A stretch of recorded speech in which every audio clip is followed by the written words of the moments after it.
하나님 말씀 읽겠습니다. 오늘 우리에게 주신 하나님 말씀은 고린도후서 8장 1절에서부터 15절까지의 말씀입니다. 고린도후서 8장 1절에서부터 15절까지의 말씀을 한 절씩 교독하도록 하겠습니다.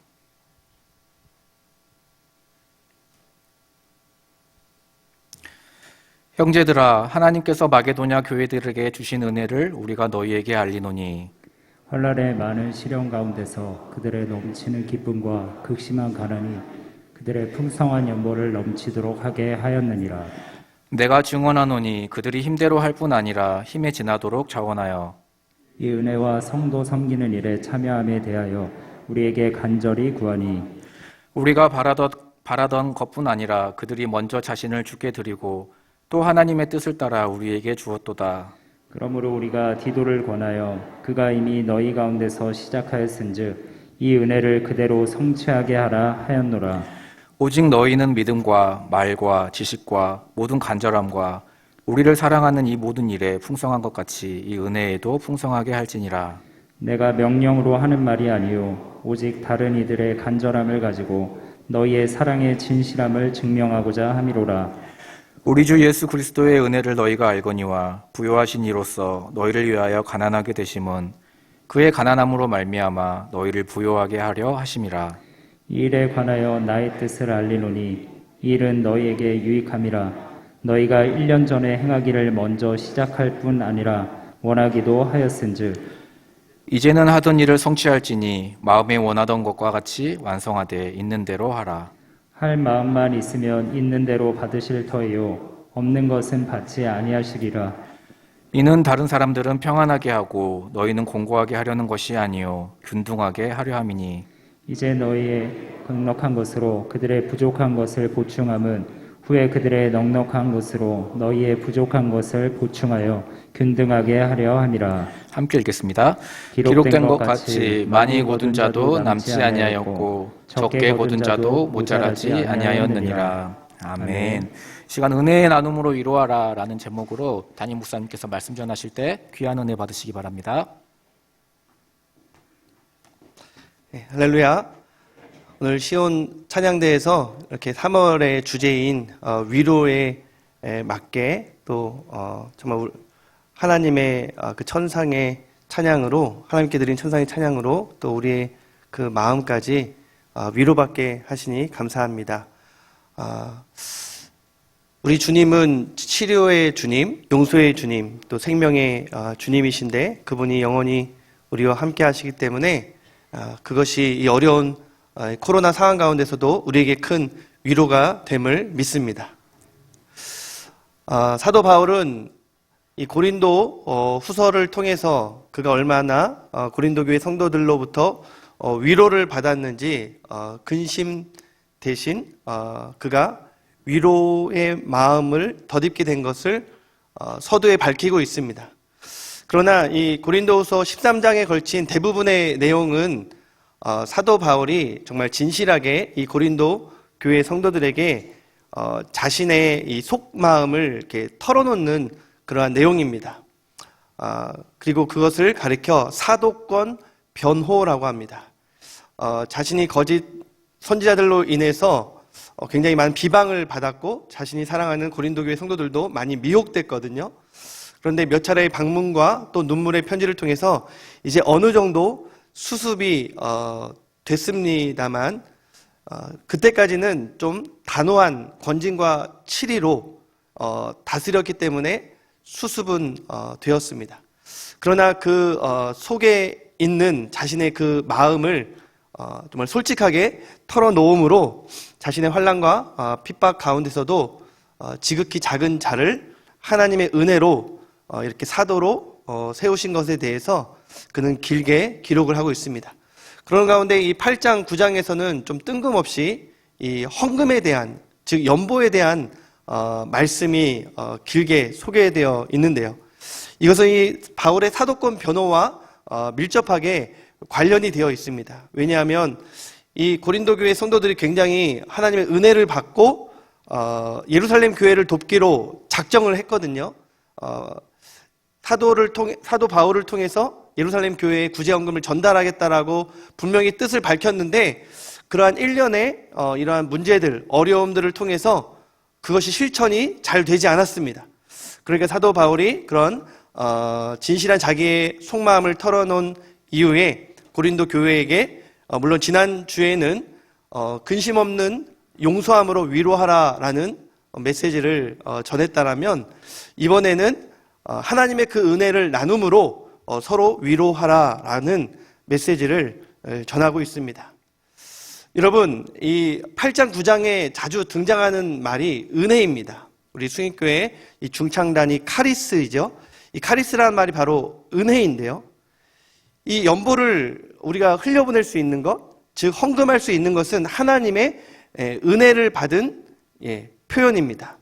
즉 하나님의 은혜를 받은 사람, 즉 구원받은 하나님의 백성은 그 열매와 증거로서 또한 헌금을 드리는 줄 믿습니다.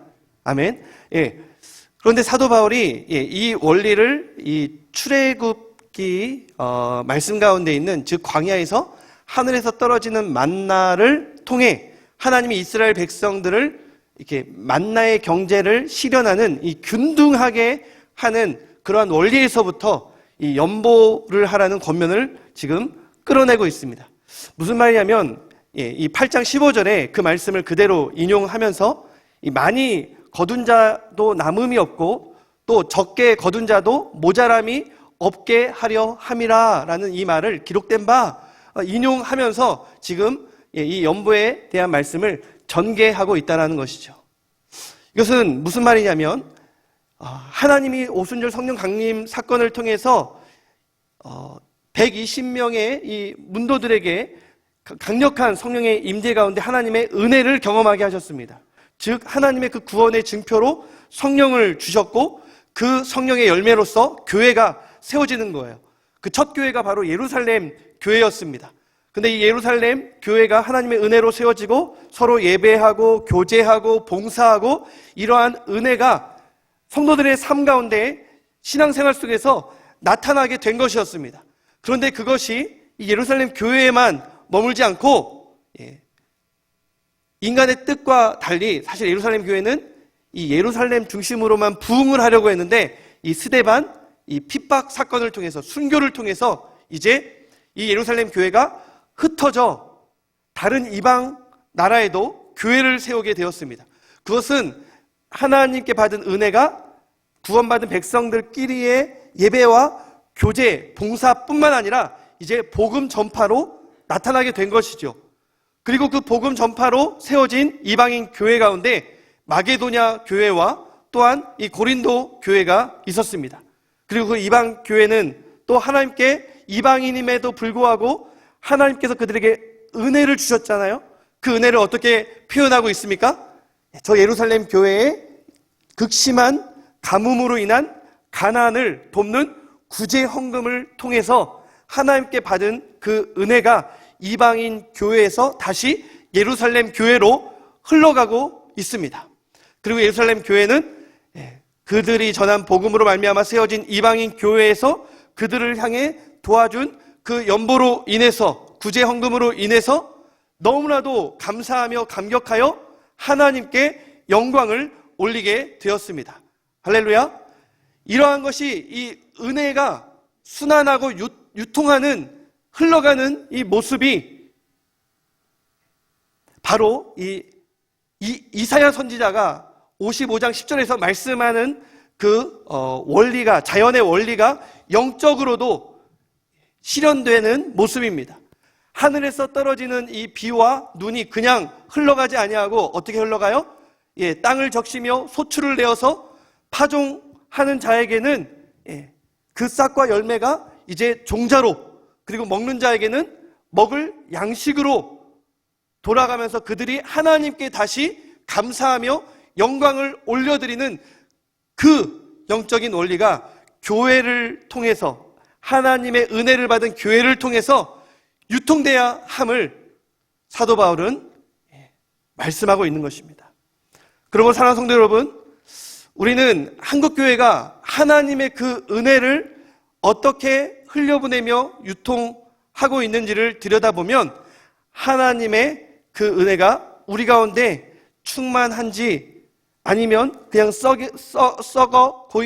고여 썩은 물처럼 그냥 우리끼리만의 그런 은혜로 거기서 멈추는지를 우리는 들여다볼 수가 있는 것입니다. 이 초대교회의 아름다운 하나님의 은혜의 그 유통이 하나님의 은혜를 연보를 통해 나눔으로 많은 사람들에게 이 균등의 원리가 적용하여 위로를 받게 된 것처럼 이 코로나 시대로 정말 많은 이웃들과 성도들이 어려움 당하고 있는 이 시대에 과연 우리는 어떻게 하나님의 은혜를 흘려보내고 있는지를 함께 말씀을 통해 들여다볼 수 있기를 주님의 이름으로 축원합니다. 오늘 그런 의미에서 이렇게 한번 제목을 가지고 인사하겠습니다. 예, 은혜의 나눔으로 위로합시다. 예, 하나님의 은혜를 나눔으로 우리가 서로 위로할 수 있게 되기를 바랍니다. 오늘 그래서 첫 번째 말씀은 이 성도의 연보에 대한 말씀입니다. 성도는 하나님의 은혜에 자원하여 연보를 해야 한다는 것입니다. 오늘 이 연보, 헌금에 대한 말씀 참 긴장하게 하는 말씀이고 참 전하기 쉽지 않은 말씀입니다. 그러나 그렇다고 해서 우리 성도들은 이 돈이 굉장히 중요하다는 걸 알고 돈에 관심이 있는데 헌금에는 관심이 없으면 그건 잘못된 거 아닙니까? 마찬가지로 목사도 헌금에는 관심이 있는데 돈에는 관심이 없어요. 돈에 대해서는 뭐 기피하고 그렇게 좀 무관심한다면 그 또한 좀 잘못된 것이고 좀 더 안 좋게 말하면 좀 위선적인 것이라는 생각이 들었습니다.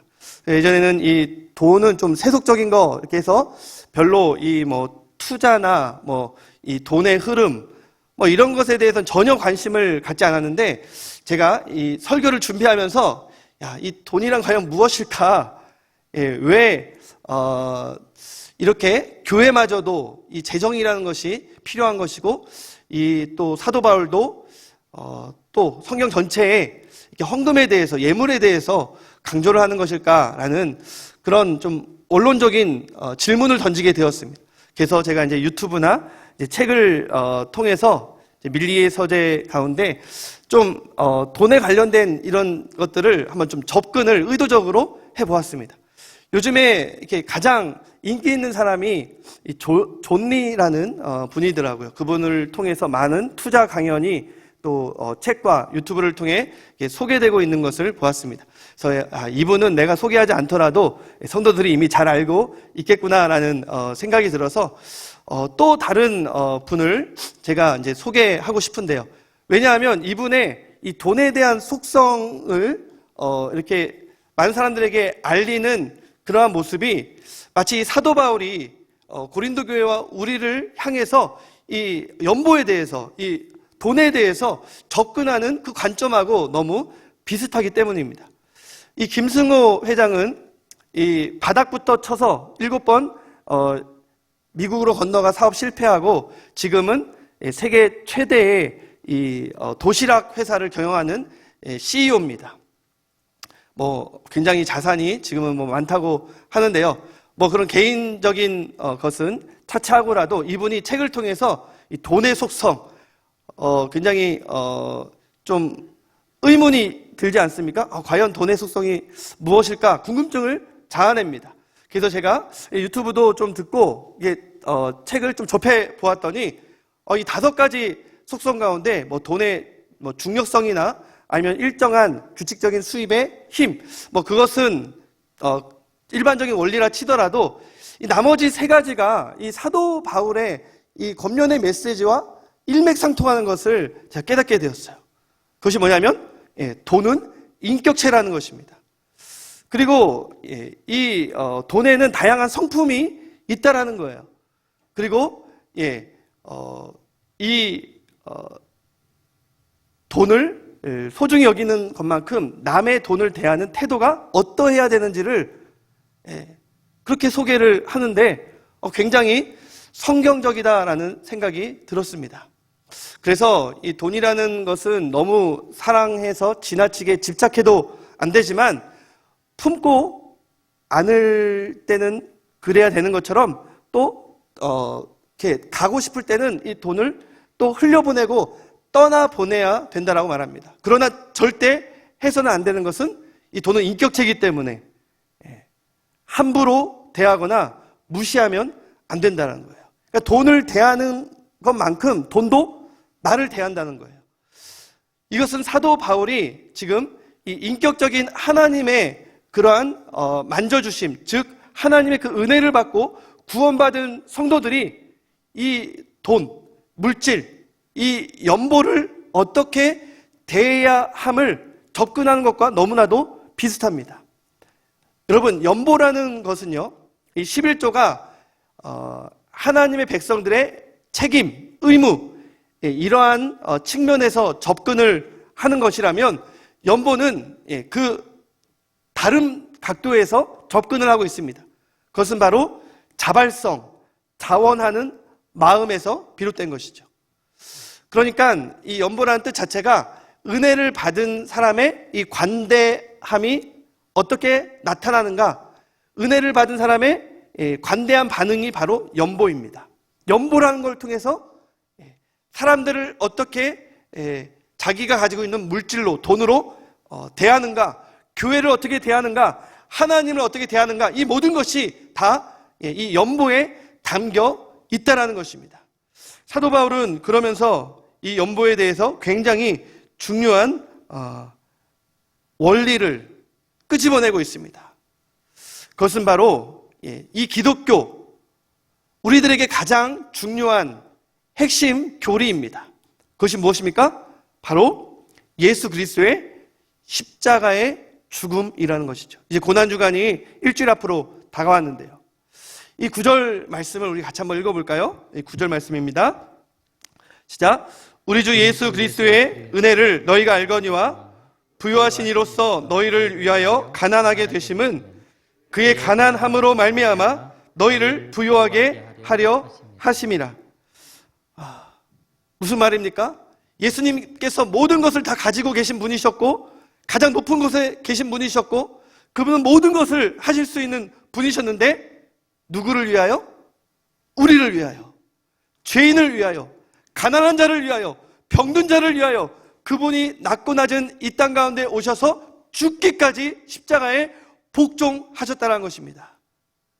그리하여 그분의 그 부요함을 모든 사람들에게, 그 십자가의 죽으심과 부활을 믿는 모든 사람들에게 다 나눠주었다고 말합니다. 그리하여 가난한 자로 하여금 부요하게 되고 죽은 자로 하여금 생명을 얻게 하시려는 예수 그리스도의 케노시스, 그분의 비우심과 낮추심의 그 십자가의 원리가 바로 은혜 받은 우리가 세상 사람들에게 보여주어야 할 모습이라고 사도 바울은 말하고 있습니다.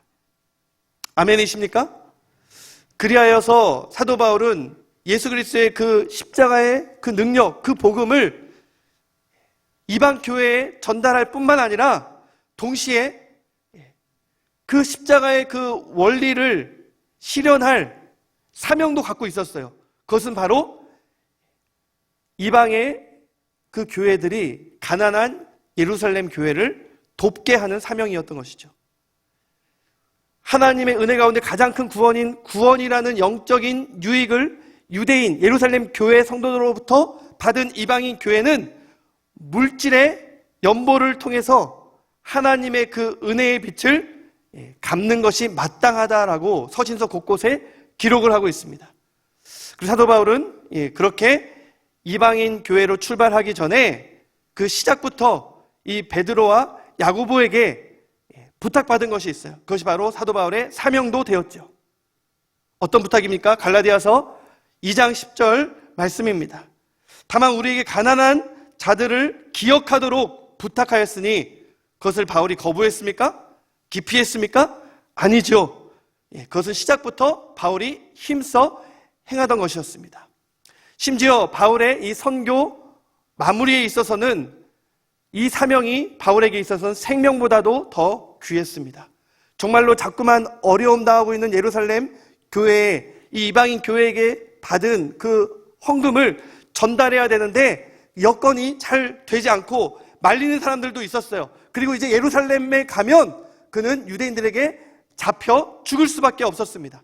그럼에도 불구하고 그 모든 것들을 다 떨쳐 일어나가는, 나는 결박과 환난이 나를 기다린다 하시나 예루살렘으로 나는 가야 합니다 라고 말하면서 결국 예루살렘에 가서 자기가 가난한 자들을 위해서 거둔 그 헌금을 전달을 하고 결국 그곳에서 체포되고 압송되어 로마로 가서 그곳에서 처형을 당하게 된 것입니다.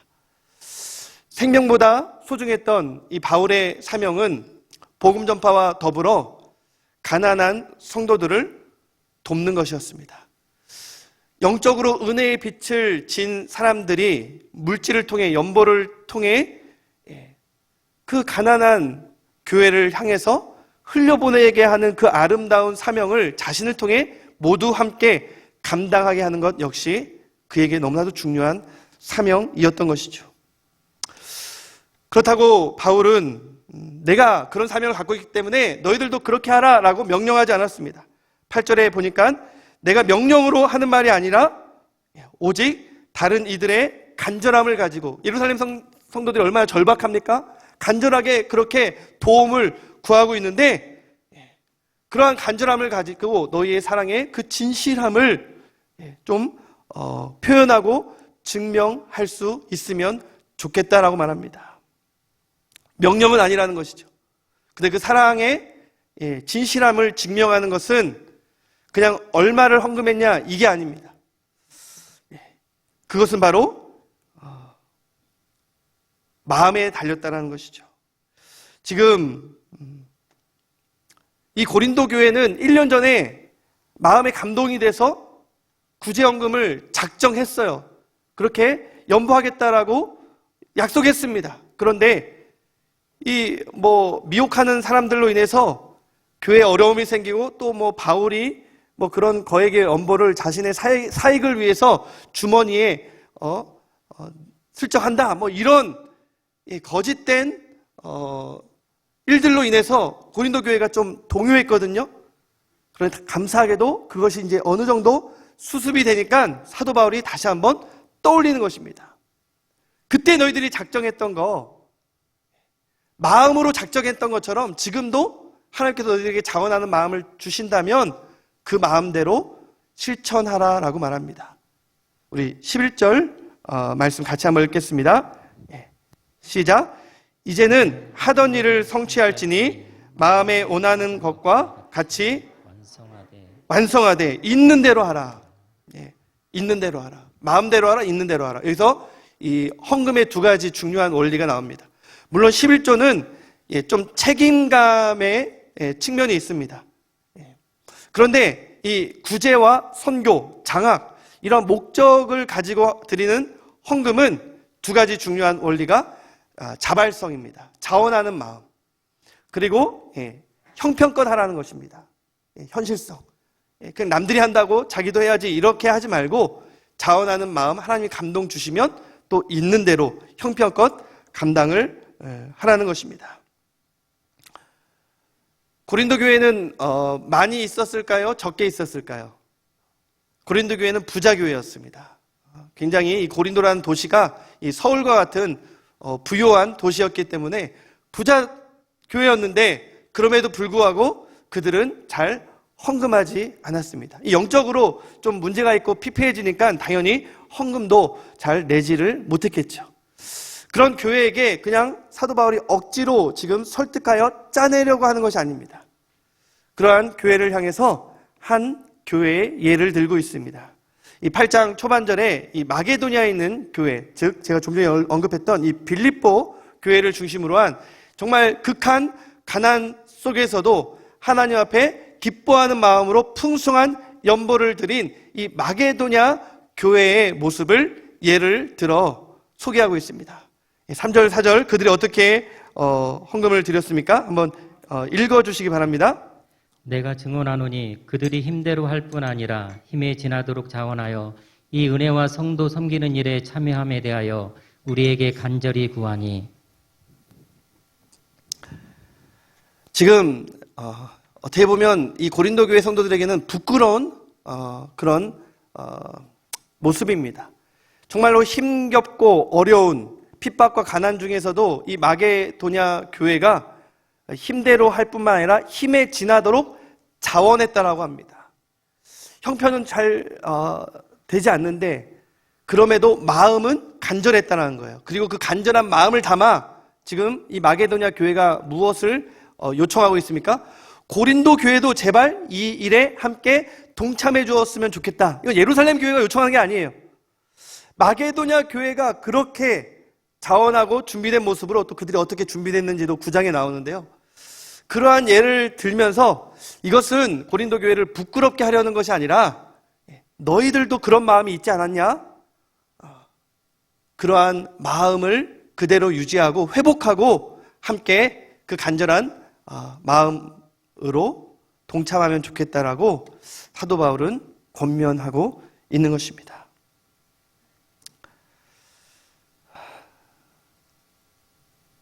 우리도 마찬가지죠.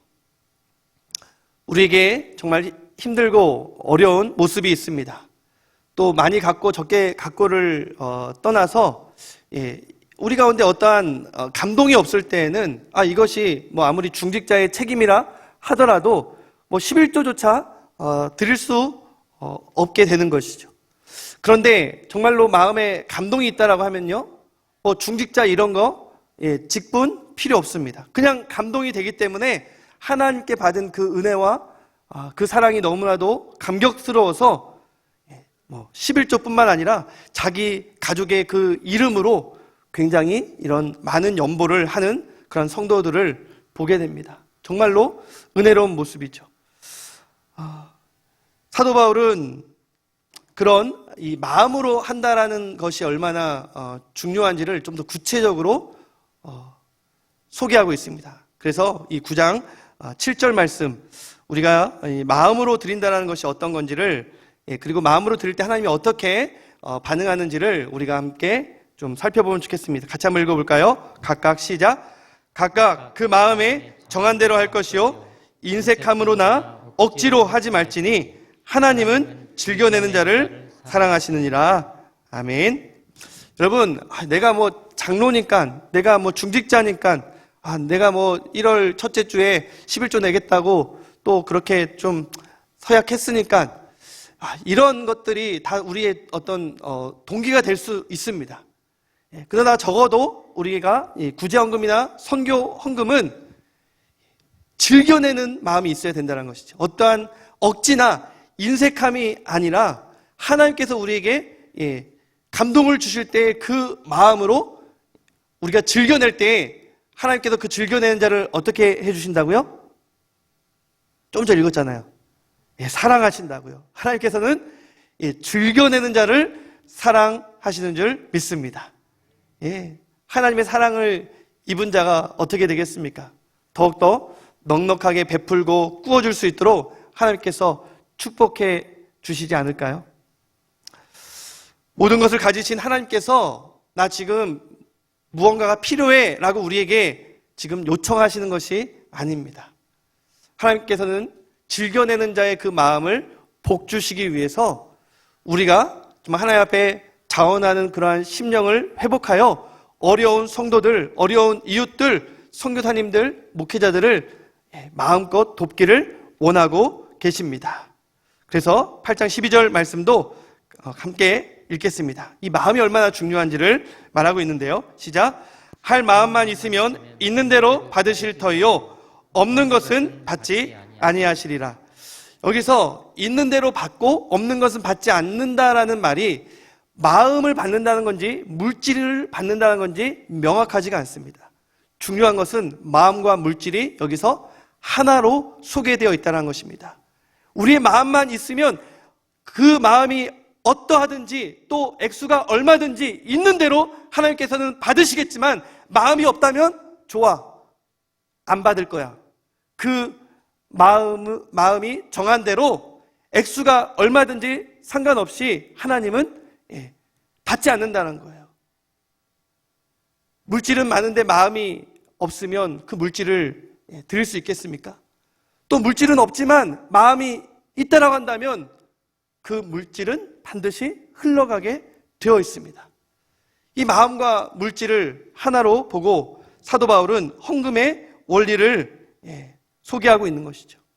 그러면서 그 목적은 바로 하나님의 은혜를 받은 너희로 하여금 모든 것을 균등하게 하려는 그 만나의 경제의 원리를 다시 한번 소개하고 있습니다. 이스라엘 백성들이 이 광야에서 하나님의 만나는 전적인 하나님의 은혜 아니었습니까?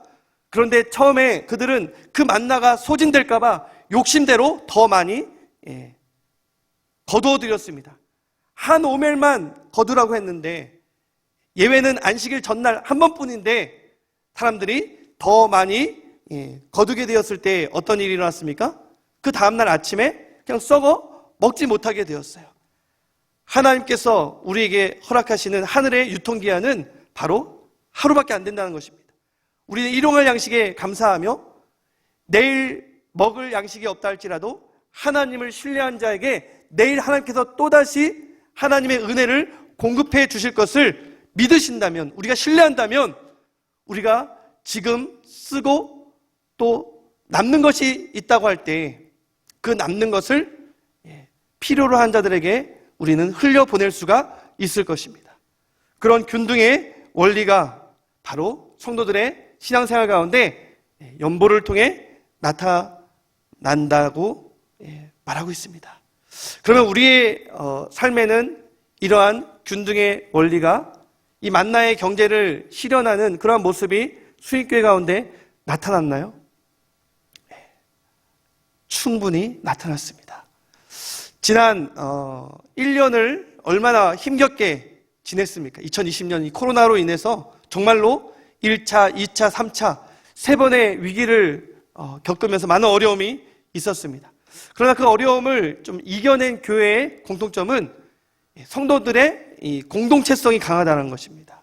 교회를 향한 어떤 신뢰와 사랑이 깊을수록 이 고난의 시기를 이겨 나가게 된다는 것이에요.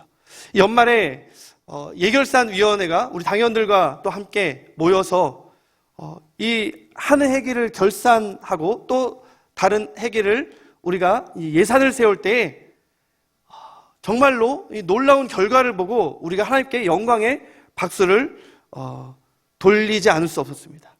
영문은 모르지만 우리 함께 영광의 박수 올려드릴까요? 네. 짐작하실 것입니다. 굉장히 어려운 시기였는데 이 11조가 당연히 줄어들 것 같은데 11조가 채워졌다는 거예요.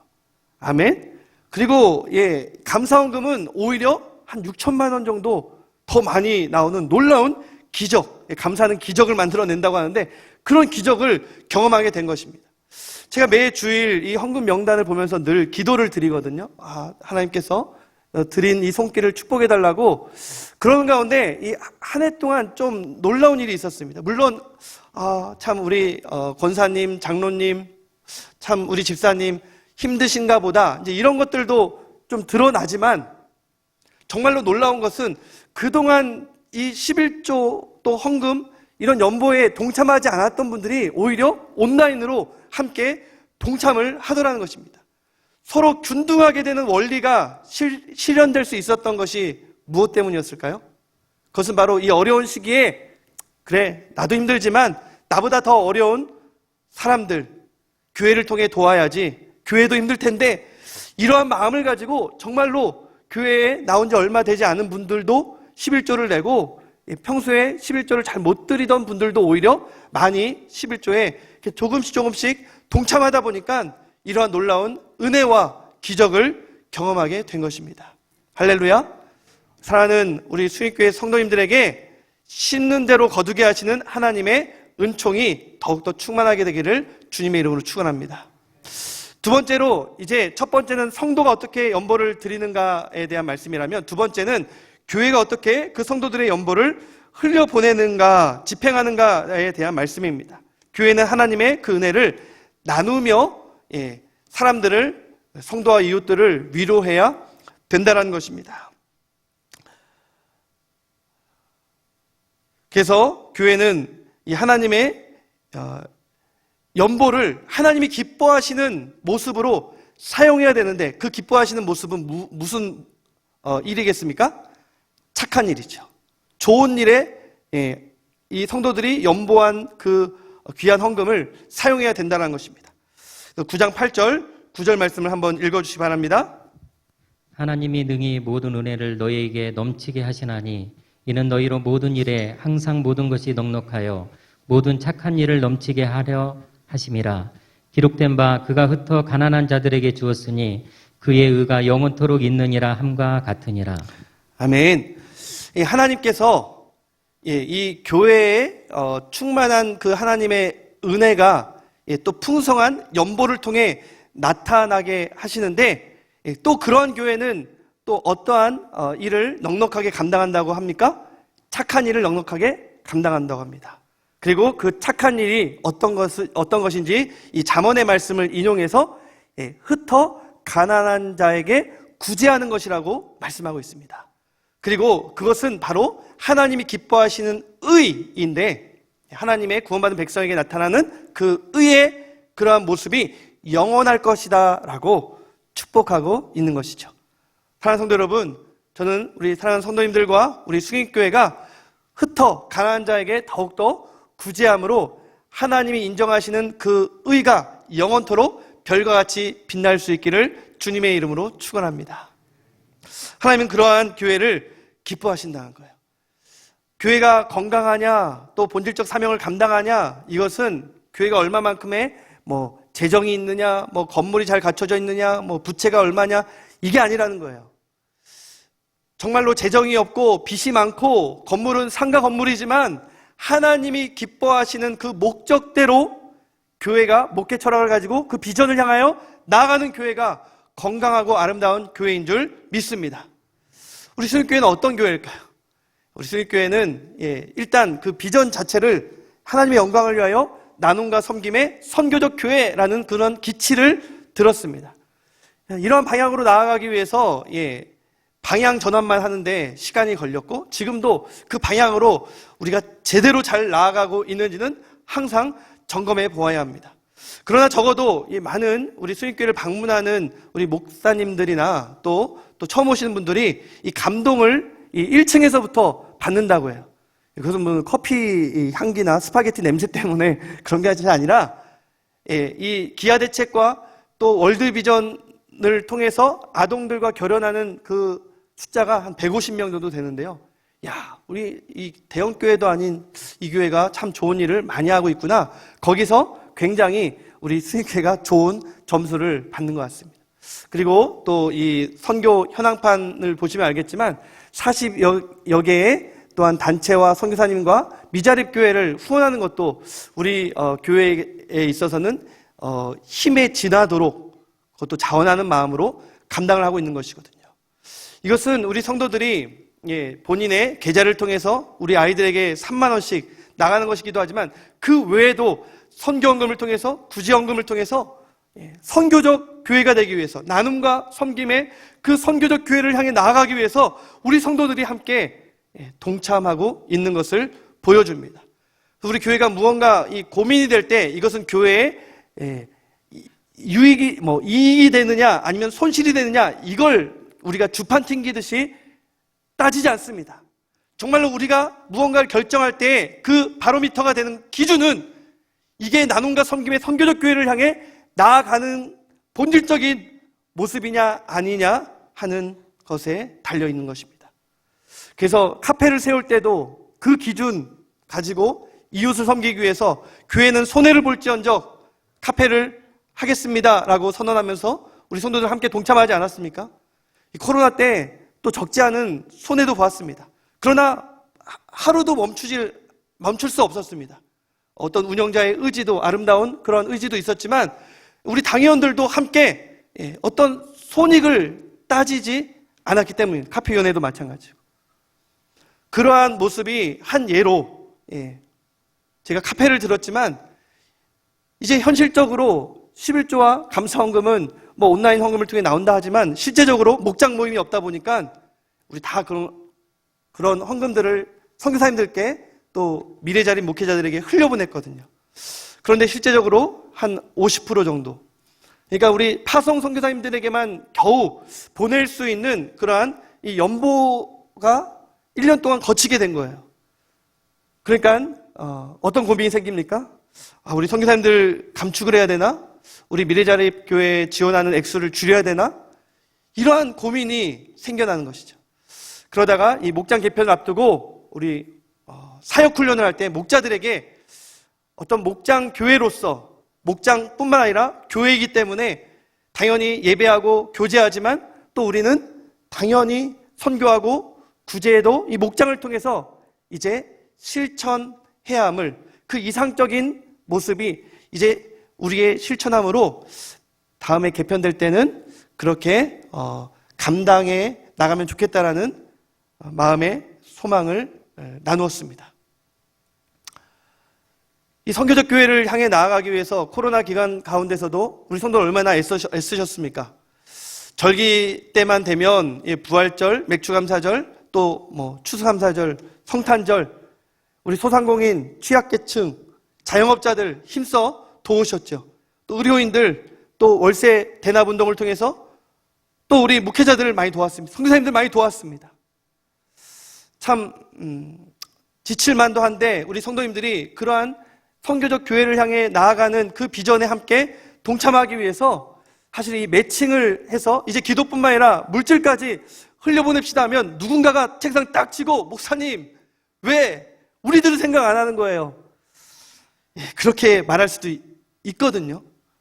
그런데 지난 2월에 함께 이 오리엔테이션을 하고 그 비전을 이루기 위해서 힘들지만 우리 목자와 총무님들께서 함께 동참해 주시고 나중에 이 목장 모임이 잘 정착되면 우리 목원들에게도 잘 설명해 주시기 바랍니다. 이렇게 말씀을 드렸습니다. 그런데 정말로 놀라운 일은 그러한 의문과 또한 불평, 원망이 있을 법도 한데 우리 목자와 총무들이 그러지 않았다는 거예요. 제가 이 말씀을 그냥 드리는 것은 그냥 괜시리 우리 리더 그룹을 칭찬하기 위해서 드리는 말씀이 아닙니다. 오늘 말씀해 보니까 이 사도 바울도 자신이 지금 고린도 교회와 예루살렘 교회를 매칭시켰잖아요. 그래서 자신은 간섭하지 않습니다. 그 연보를 흘려보내기 위해서 이 디도와 나머지 두 사람, 3명의 재정팀을 세우게 된 것이죠. 그리고 그들을 중심으로 연보를, 헌금을 관리하고 제대로 전달하도록 그렇게 격려하고 있는 모습을 보게 됩니다. 그래서 그 세 사람의 이 재정을 담당하는 일꾼의 특징은 먼저 교회에 인정을 받은 성실한 사람들입니다. 두 번째로 그들 또한 고린도 교회를 굉장히 사랑하는 교회에 애착이 있는 리더들이라는 것입니다. 세 번째로는 누구보다도 투명하게 그 연보를 관리하고 전달할 수 있는 충성스러운 사람들이라는 것입니다. 이 세 가지 조건에 해당하는 사람들을 통해서 조심스럽게 그 연보를 관리하고 전달한 모습이 나옵니다. 20절, 21절 말씀해 보니까 이것을 조심함은 우리가 맡은 이 거액의 연보에 대하여 아무도 우리를 비방하지 못하게 하려 함이니 이는 우리가 주 앞에서뿐 아니라 사람 앞에서도 선한 일에 조심하려 함이라. 아니 헌금 내는 건데 하나님이 기쁘시게 받으면 됐지, 이러한 논리로 명령하거나 강권하지 않았다는 것입니다. 그리고 사도 바울이 그렇게 그 모든 것을 하나님이 아시는데 하면서 자기가 관리하지 않았다는 거예요. 사도 바울은 믿을 만한 사람을 세워서 하나님뿐만 아니라 사람들 앞에서도 조심하고 그 모든 것들이 투명하게 그리고 아름답게 집행되고 진행되도록 그렇게 성도들이 드린 헌금을 아름답게 흘려 보냈던 것입니다. 그렇게 될 때 결과적으로 누가 영광 받으시겠습니까? 하나님께서 영광 받으시는 줄 믿습니다. 그래서 우리 9장 13절 말씀 한번 읽어주시기 바랍니다. 여러분이 낸 구제헌금은 여러분이 그리스도의 복음을 믿고 순종한다는 것과 여러분이 그들이나 다른 모든 사람들을 너그럽게 도와주었다는 증거이므로 그들이 하나님께 영광을 돌리게 될 것입니다. 이 모든 것을 통해서 하나님만 영광 받으시기를 축원합니다. 하나님께서 우리에게 주신 그 은혜가 아름답게 정말 땅을 적시면서 싹을 틔우고 그 열매로 파종한 자와 또 먹을 양식을 구하는 자들에게 종자와 정말 먹을 것이 되면서 모든 사람들에게 유익을 끼치고 결국 감사함으로 하나님께 영광을 올려드리는 것처럼 우리 수익교회의 이러한 아름다운 헌금을 드리는 모습과 또 그 헌금을 집행하는 모습이 하나님께 영광이 되기를 바랍니다. 우리 목자와 이 총무들 보니까요, 아직 우리 목원들도 잘 모르는데 그들에게 부담드리면 안 되지요 하면서도 좀 부담될까봐 액수를 좀 줄여도 된다고 했는데도 정말 힘에 지나도록 우리 매칭된 선교사님들과 또한 우리 목사님들에게 이렇게 본인들이 정말 앞장서서 섬기는 그렇게 흘려보내는 모습을 보았습니다. 또 어떤 분들은 또 지혜롭게 목원들과 함께 정말 진실하게 소통하면서 또 그렇게 진행하는 모습도 보았습니다. 그렇게 될 때 결과적으로 이번에는 좀 돕는 분들을 줄여야 되지 않을까, 액수를 줄여야 되지 않을까 참 많은 고민을 했는데요. 정말 코로나로 인해서 가장 어려운 분들이 사실 선교사님들과 지금 미래자립교회 목회자들 아니겠습니까? 선교단체 아니겠어요? 그런데 이번 매칭 제도를 통해서 오히려 더 많은 분들에게 우리 수익교회 성도들의 마음을 또 우리가 받은 그 은혜를 흘려보낼 수 있게 되었습니다. 할렐루야, 아멘. 이 사실을 이 러시아 예배부에서 오후에 예배를 본당에서 드리거든요. 너무 늘 감사하는 마음이 있어요. 성도들에게, 교회에게 감사하는 마음이 있는데 주보를 우연히 봤는지 어떻게 알았는지 잘 모르겠지만 우리 배지만 목사님이 연락이 왔습니다. 목사님, 우리 수익교회가 이렇게 선교사님들을 이렇게 돕는데 우리 러시아 예배부도 선교사님 한 분을 정해주시면 우리도 돕겠습니다. 이렇게 하는데 하나님이 참 격려하는 신호처럼 느껴지더라고요. 그동안 이 블라디보스톡에 있는 선교사님 한 분을 돕고 싶었는데 그러한 요청을 받고 기꺼이 러시아 예배팀이기 때문에 또 러시아 선교사님을 이렇게 매칭을 시켜주었고, 우리 교육자들도 이 일에 함께 동참해야겠다라는 마음에 또 상징적인 의미가 있어서 우리 북한 선교하시는 또한 우리 선교사님을 또 말씀 목장에서도 돕기로 결정을 하였습니다. 이러한 모든 모습들이 오늘 이 성경 말씀대로 이 성도들은 자원하는 마음으로 정말 하나님 앞에 연보를 드려 그 연보가 또한 어려운 이웃들에게 흘러가야 하며 또한 교회는 정직하고 투명하게 그 연보를 아름답게 사용해야 될 것입니다.